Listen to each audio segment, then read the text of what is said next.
ಪಾಕಿಸ್ತಾನಕ್ಕೆ ಪಾಠ ಕಲಿಸೋದ್ರಲ್ಲಿ ಇಸ್ರೋ ಯಾವ ರೀತಿಯಾಗಿ ಮಹತ್ವದ ಪಾತ್ರವನ್ನು ನಿರ್ವಹಿಸುತ್ತೆ ಅನ್ನೋದು ಹಿಂದೆನೂ ಗೊತ್ತಾಗಿದೆ, ಈಗಲೂ ಕೂಡ ಗೊತ್ತಾಗಿದೆ. ಹೇಗೆ? ಸುದ್ದಿ ನೋಡಿ. ಆಪರೇಷನ್ ಸಿಂಧೂರಾಗೆ ಇಸ್ರೋ ಪವರ್. ಉಗ್ರರನ್ನ ಸಂಹಾರ ಮಾಡಲು ಇಸ್ರೋ ನೆರವು.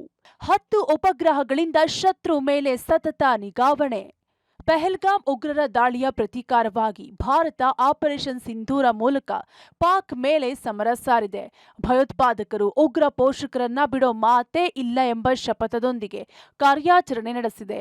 21 ತಾಣಗಳನ್ನ ಗುರಿಯಾಗಿಸಿ ಭಾರತ ಏರ್ ಸ್ಟ್ರೈಕ್ ನಡೆಸಿದೆ. ಭಾರತೀಯ ವಾಯುಪಡೆ ಆಪರೇಷನ್ ಸಿಂಧೂರ್ ಅಡಿಯಲ್ಲಿ ನಿಯೋಜಿಸಲಾದ ಕಾರ್ಯಗಳನ್ನ ಅತ್ಯಂತ ನಿಖರತೆ ಮತ್ತು ವೃತ್ತಿಪರತೆಯಿಂದ ಯಶಸ್ವಿಯಾಗಿ ನಿರ್ವಹಿಸಿದೆ.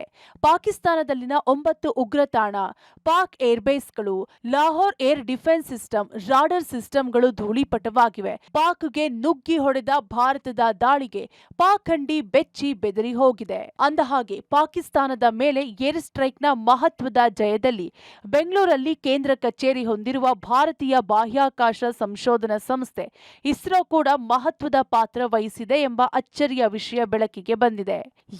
ಸೇನೆಯ ಪ್ರಮುಖ ಘಟಕ ಉಗ್ರರ ಲಾಂಚ್ ಪ್ಯಾಡ್ಗಳ ಬಗ್ಗೆ ನಿಖರ ಚಿತ್ರಣ ಮೂಲಕ ಮಾಹಿತಿ ನೀಡಿದ್ದೇ ದೇಶದ ಅತ್ಯುನ್ನತ ಬಾಹ್ಯಾಕಾಶ ಸಂಸ್ಥೆ ಇಸ್ರೋ.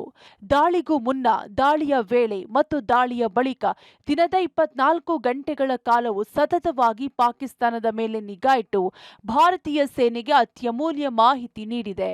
ಯುದ್ಧದ ಸಂದರ್ಭ ನಿರ್ಮಾಣ ಆಗ್ತಿದ್ದಂತೆ ಭಾರತೀಯ ಸೇನೆ ಇಸ್ರೋ ಸಂಸ್ಥೆಯ ಸಹಾಯ ಕೇಳಿತು.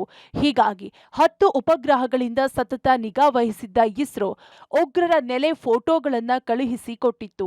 ಪಾಕಿಸ್ತಾನದ ಸೇನಾ ನೆಲೆಗಳು, ಡ್ರೋನ್ ಲಾಂಚ್ ಪ್ಯಾಡ್ಗಳ ಮಾಹಿತಿಯನ್ನ ಚಿತ್ರ ಸಮೇತ ಸಂಗ್ರಹಿಸಿ ಕೊಟ್ಟಿತ್ತು. ಹೀಗಾಗಿ ನಿಖರ ಗುರಿಯಿಟ್ಟ ಭಾರತೀಯ ಸೇನೆ ಏರ್ ಸ್ಟ್ರೈಕ್ ಮೂಲಕ ಪಾಕ್ನ ಉಗ್ರ ನೆಲೆ, ಸೇನಾ ನೆಲೆಗಳು ಹಾಗೂ ವಾಯು ನೆಲೆಗಳನ್ನ ಛಿದ್ರಗೊಳಿಸಿದೆ. ಆಪರೇಷನ್ ಸಿಂಧೂರದಲ್ಲಿ ಉಪಗ್ರಹ ಆಧಾರಿತ ಚಿತ್ರದ ಮೂಲಕವೇ ಶತ್ರು ಪಡೆಗೆ ಭಾರತ ನಡುಕ ಹುಟ್ಟಿಸಿದೆ. ಭಾರತೀಯ ಸೇನೆಗೆ ಇಸ್ರೋ ಸ್ಯಾಟಲೈಟ್ ಫೋಟೋಗಳನ್ನು ಕಳುಹಿಸಿಕೊಡೋದರ ಮೂಲಕವಾಗಿ ನೆರವನ್ನು ನೀಡಿದೆ. ಸಮಯಕ್ಕೆ ತಕ್ಕಂತೆ ಭಾರತೀಯ ಸೇನೆಗೆ ಪಾಕಿಸ್ತಾನದ ಉಗ್ರ ಅಡಗು ತಾಣಗಳು ಜೊತೆಗೆ ಪಾಕಿಸ್ತಾನದ ವಾಯು ನೆಲೆಗಳ ಸ್ಯಾಟಲೈಟ್ ಫೋಟೋಗಳನ್ನು ಭಾರತೀಯ ಸೇನೆಗೆ ಕಳಿಸಿಕೊಟ್ಟಿತ್ತು. ಸೊ ಈ ಒಂದು ಸ್ಯಾಟಲೈಟ್ ಫೋಟೋಗಳನ್ನು ನಿರ್ದಿಷ್ಟವಾಗಿ ಗುರಿಯನ್ನು ಇಟ್ಕೊಂಡು ನೇರವಾಗಿ ಪಾಕಿಸ್ತಾನದ ಒಳಗಡೆ ನುಗ್ಗಿ ಭಾರತೀಯ ಸೇನೆ ಸಂಪೂರ್ಣವಾಗಿ ಪಾಕಿಸ್ತಾನದ ಏರ್ ಬೇಸ್ಗಳನ್ನು ಧ್ವಂಸ ಮಾಡಿದೆ. ಸೊ ಇದು ಮಾತ್ರ ಅಲ್ಲ, ಉಗ್ರರ ಡ್ರೋನ್ ಲಾಂಚ್ ಪ್ಯಾಡ್ಗಳನ್ನು ಕೂಡ ಸಂಪೂರ್ಣವಾಗಿ ಬ್ಲಾಸ್ಟ್ ಮಾಡೋದ್ರಲ್ಲಿ ಭಾರತೀಯ ಸೇನೆ ಕೂಡ ಯಶಸ್ಸು ಆಗಿದೆ. ಆಗಸದಿಂದಲೇ ಇಸ್ರೋ ನಿರಂತರ ಕಣ್ಗಾವಲು. ಇಸ್ರೋದಿಂದ ಅತ್ಯಂತ ಸ್ಪಷ್ಟ ಫೋಟೋ ದೃಶ್ಯ ಸೆರೆ. ಉಗ್ರರ ನೆಲೆಗಳು, ಉಗ್ರರ ಲಾಂಚ್ ಪ್ಯಾಡ್ಗಳ ಅತ್ಯಂತ ಸ್ಪಷ್ಟ ಫೋಟೋಗಳನ್ನ ಇಸ್ರೋ ಸೆರೆ ಹಿಡಿದು ಸೇನೆಗೆ ನೀಡಿತ್ತು. ಇದು ಸೇನೆಗೆ ಯಾವ ಸ್ಥಳಗಳ ಮೇಲೆ ದಾಳಿ ಮಾಡಬೇಕೆಂದು ನಿರ್ಧರಿಸಿ ನಿಖರವಾಗಿ ಆ ಸ್ಥಳಗಳ ಮೇಲೆ ದಾಳಿ ನಡೆಸಲು ಅನುವು ಮಾಡಿಕೊಡ್ತು. ಇಸ್ರೋದ ಉಪಗ್ರಹಗಳು 0.6 ಮೀಟರ್ನಿಂದ 0.35 ಮೀಟರ್ ವರೆಗಿನ ಸ್ಪಷ್ಟತೆಯೊಂದಿಗೆ ಸೇನಾ ನೆಲೆ ಮತ್ತು ಭಯೋತ್ಪಾದಕ ಅಡಗುತಾಣದ ಹೆಚ್ಚಿನ ರೆಸಲ್ಯೂಷನ್ ಚಿತ್ರಗಳನ್ನ ಸೆರೆ ಹಿಡಿದಿತ್ತು. ಅಲ್ಲದೆ ಮಿಲಿಟರಿ ನೆಲೆಗಳು, ಶಸ್ತ್ರಾಸ್ತ್ರ ಡಿಪೋಗಳು, ರಾಡರ್ ಕೇಂದ್ರಗಳು ಮತ್ತು ಪಾಕಿಸ್ತಾನಿ ಪಡೆಗಳ ಯುದ್ಧ ತಂತ್ರದ ಚಲನವಲನಗಳ ಮೇಲೆ ಕಣ್ಗಾವಲಿಟ್ಟಿತ್ತು. ಈ ಉಪಗ್ರಹಗಳು ಶತ್ರುಗಳ ಚಲನವಲನಗಳನ್ನ ಪತ್ತೆ ಹಚ್ಚುವ ಮೂಲಕ ಸೇನೆಗೆ ನಿಖರವಾದ ಗುಪ್ತಚರ ಮಾಹಿತಿಯನ್ನ ಒದಗಿಸಿ ಮಿಲಿಟರಿ ಕಾರ್ಯಾಚರಣೆಗಳಿಗೆ ಸಹಾಯ ಮಾಡುವಲ್ಲಿ ಪ್ರಮುಖ ಪಾತ್ರ ವಹಿಸಿತ್ತು. ಇಸ್ರೋ ಸಂಗ್ರಹಿಸಿದ ಮಾಹಿತಿಗಳು ಭಾರತದ ಕಾರ್ಯಾಚರಣೆಯಲ್ಲಿ ಶತ್ರುಗಳನ್ನ ಎದುರಿಸಲು, ರಾಡರ್ ಹಿಮ್ಮೆಟ್ಟಿಸಲು ಮತ್ತು ಪಾಕಿಸ್ತಾನ ಉಡಾಯಿಸಿದ ಡ್ರೋನ್ ಮತ್ತು ಕ್ಷಿಪಣಿ ದಾಳಿಗಳನ್ನು ತಟಸ್ಥಗೊಳಿಸಲು ನೆರವಾಗಿದೆ. ಅಲ್ಲದೆ ಇಸ್ರೋ ಉಪಗ್ರಹಗಳು ರಿಯಲ್ ಟೈಮ್ ಚಿತ್ರಗಳು ಮತ್ತು ವಿಡಿಯೋ ಕ್ಲಿಪ್ ರವಾನಿಸುವ ಮೂಲಕ ಬಾರ್ಡರ್ನಲ್ಲಿ ಪಾಕ್ನ ಸಂಭಾವ್ಯ ದಾಳಿ ತಡೆಯಲು ಅನುಕೂಲವಾಯಿತು.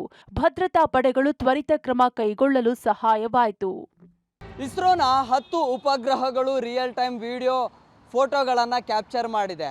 ಪಾಕಿಸ್ತಾನದ ಮಿಲಿಟರಿ ಕಾರ್ಯಾಚರಣೆಗಳು ಜೊತೆಗೆ ಏರ್ ಡಿಫೆನ್ಸ್ ಸಿಸ್ಟಮ್, ರೇಡಾರ್ಗಳು ವರ್ಕ್ ಆಗ್ತಾ ಇದೆನಾ ಇಲ್ವಾ ಅನ್ನುವಂಥದ್ದನ್ನು ಕೂಡ ಸಕಾಲಕ್ಕೆ ಕ್ಯಾಪ್ಚರನ್ನು ಮಾಡಿ ಭಾರತೀಯ ಸೇನೆಗೆ ಕಳಿಸಿಕೊಡುವಂತಹ ಪ್ರಯತ್ನದಲ್ಲಿ ಯಶಸ್ಸು ಕೂಡ ಆಗಿತ್ತು. ಜೊತೆಗೆ ಪಾಕಿಸ್ತಾನದ ಮಿಲಿಟರಿ ಕಾರ್ಯಾಚರಣೆಗಳು ಹೇಗೆ ನಡೀತಾ ಇದೆ ಅನ್ನುವಂತಹ ಒಂದಿಷ್ಟು ರಹಸ್ಯ ಕಾರ್ಯಾಚರಣೆಗಳನ್ನು ಕೂಡ ಅದರ ಮಾಹಿತಿಯನ್ನು ಕೂಡ ಸಂಗ್ರಹ ಮಾಡಿತ್ತು. ಸೊ ಭಾರತದ ಗಡಿಯಲ್ಲಿ ಆಗುವಂತಹ ಒಂದು ರೀತಿಯ ದಾಳಿಯನ್ನು ತಡೆಗಟ್ಟೋದಕ್ಕೂ ಕೂಡ ನಮ್ಮ ಇಸ್ರೋನ ಸ್ಯಾಟಲೈಟ್ಗಳು ಸಾಕಷ್ಟು ನೆರವಾಗಿದ್ದಾವೆ. ಸೊ ಈ ಮೂಲಕವಾಗಿ ಭಾರತೀಯ ಸೇನೆಗೆ ಕೊಟ್ಟಂತಹ ಸ್ಯಾಟಲೈಟ್ನ ಫೋಟೋಗಳನ್ನು ಆಧಾರವಾಗಿಟ್ಟುಕೊಂಡು ಪಾಕಿಸ್ತಾನದ ನೆಲೆಗಳನ್ನು ಧ್ವಂಸ ಮಾಡೋದರಲ್ಲಿ ಭಾರತೀಯ ಸೇನೆ ಕೂಡ ಯಶಸ್ಸನ್ನ ಕಂಡಿತು. ದೇಶದ ಭದ್ರತೆಗಾಗಿ 10 ಉಪಗ್ರಹ 24 ಗಂಟೆ ಕಾರ್ಯ, ಸುರಕ್ಷತೆಗಾಗಿ ಉಪಗ್ರಹ ಮೂಲಕ ದೇಶ ಸೇವೆ. ಇಂಪಾಲ್ನಲ್ಲಿ ನಡೆದ ಕೇಂದ್ರೀಯ ಕೃಷಿ ವಿಶ್ವವಿದ್ಯಾಲಯದ 5ನೇ ಘಟಿಕೋತ್ಸವ ಸಮಾರಂಭದಲ್ಲಿ ಇಸ್ರೋ ಅಧ್ಯಕ್ಷ ವಿ ನಾರಾಯಣ್ ಮಾತನಾಡಿ, ನಮ್ಮ ದೇಶದ ಸುರಕ್ಷತೆ ಹಾಗೂ ದೇಶದ ನಾಗರಿಕರ ಭದ್ರತೆಗಾಗಿ 10 ಉಪಗ್ರಹಗಳು ನಿರಂತರವಾಗಿ ದಿನದ 24 ಗಂಟೆಯೂ ಕಾರ್ಯನಿರ್ವಹಿಸುತ್ತಿವೆ. ದೇಶದ ಸುರಕ್ಷತೆಗಾಗಿ ನಮ್ಮ ಉಪಗ್ರಹಗಳ ಮೂಲಕ ಸೇವೆ ಸಲ್ಲಿಸುತ್ತಿದ್ದೇವೆ ಎಂದಿದ್ದಾರೆ. ಪಾಕಿಸ್ತಾನದ ಏರ್ ಡಿಫೆನ್ಸ್ ಸಿಸ್ಟಂಗಳು ಆಕ್ಟಿವ್ ಆಗಿದ್ದಾವೋ ಇಲ್ಲವೋ ಎಂಬ ಮಾಹಿತಿಗಳನ್ನು ಸೇನೆಗೆ ಇಸ್ರೋ ನೀಡುತ್ತಿತ್ತು. ನಮ್ಮ 7,000 ಕಿಲೋಮೀಟರ್ ಸಮುದ್ರ ತೀರ ಪ್ರದೇಶಗಳನ್ನು ನಿಗಾವಣೆ ಮಾಡಬೇಕು. ಸಂಪೂರ್ಣ ಉತ್ತರ ಭಾಗವನ್ನು ನಿರಂತರವಾಗಿ ಮೇಲ್ವಿಚಾರಣೆ ಮಾಡಬೇಕು. ಉಪಗ್ರಹ ಮತ್ತು ಡ್ರೋನ್ ತಂತ್ರಜ್ಞಾನವಿಲ್ಲದೆ ನಾವು ಅದನ್ನು ಸಾಧಿಸಲು ಸಾಧ್ಯವಿಲ್ಲ ಎಂದಿದ್ದಾರೆ. ಒಟ್ಟಿನಲ್ಲಿ ಆಪರೇಷನ್ ಸಿಂಧೂರ ಮೂಲಕ ಭಾರತೀಯ ಸೇನೆ ಉಗ್ರ ಪೋಷಕ ಪಾಕಿಸ್ತಾನದ ಬೆನ್ನು ಮೂಳೆ ಮುರಿದಿದೆ.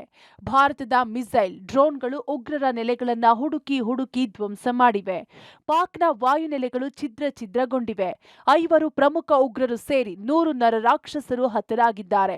ಭಾರತದ ವಾಯುದಾಳಿಯಿಂದ ಬೆಚ್ಚಿಬಿದ್ದ ಪಾಕಿಸ್ತಾನ ಯುದ್ಧ ವಿರಾಮಕ್ಕೆ ಗೋಗರೆದಿದೆ.